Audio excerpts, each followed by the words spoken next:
Aley, when she was a baby, she used to fall asleep for a good half an hour so I could get a few more miles with her, and we'll bring music sometimes, but now that she's 4, she's asking a million questions a second. So we're constantly talking, and yeah, she'll see things along the way that she wants to stop, and we got a little camera for her. So Granny got her this little camera she keeps in this pink purse, and she loves to snap pictures along the way. So she's kind of picked up photography this whole training phase. So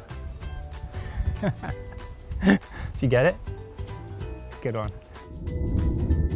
I started running when I was 4. My dad was always running fun runs, 10Ks, marathons. Wherever we lived, we were always going to these events. And so I did a 1K when I was 4 in 1988. And ever since then, just kind of been hooked myself. It's a good way to see the world, and we moved so much growing up, and now with my own family, we're moving to different countries with my job. So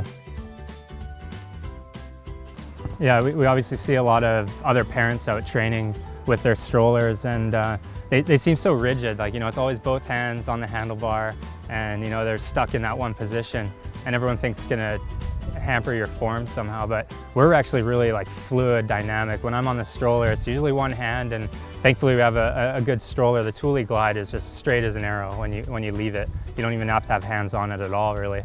But yeah, moving around on the bar, like I'll have my left hand on, but we're way off on the left side, like my body's not right behind it. And you mix it up so that you're not fatiguing those muscles.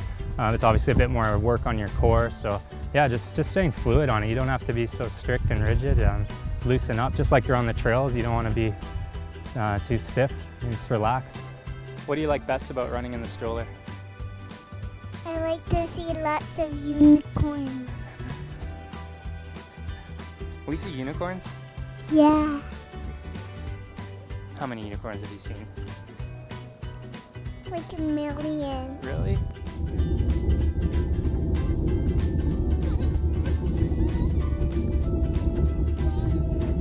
We got in touch with Toronto Marathon and worked out all the logistics, and they said, yeah, let's go after the record. And of course that was on the calendar. It was like, let's go after this world record. But I've just even realized over the last few days, just kind of, now that the taper's kicked in and you have time to look back on the training and all the work you've done, it's really been about that journey. I mean, just like any marathon, but I've had Aley and Holland with me throughout the training. It's been really special, to share that, because we've gotten out for some big long runs. We've seen a lot of miles together. We've seen a lot of things, that you only see when you're really just going at that pace, through wherever you are. So we're going to be starting right there with all the elites that I'm normally racing head to head.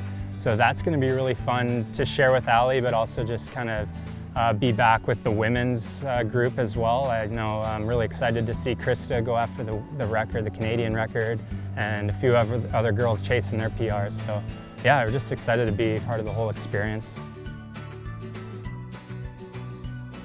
I don't necessarily want them to run when they grow up, but I'm sharing my passion with them, showing that you can dedicate yourself to something that you love and work hard at something. I think it's showing them a good way, a method, no matter what they end up doing in their own lives.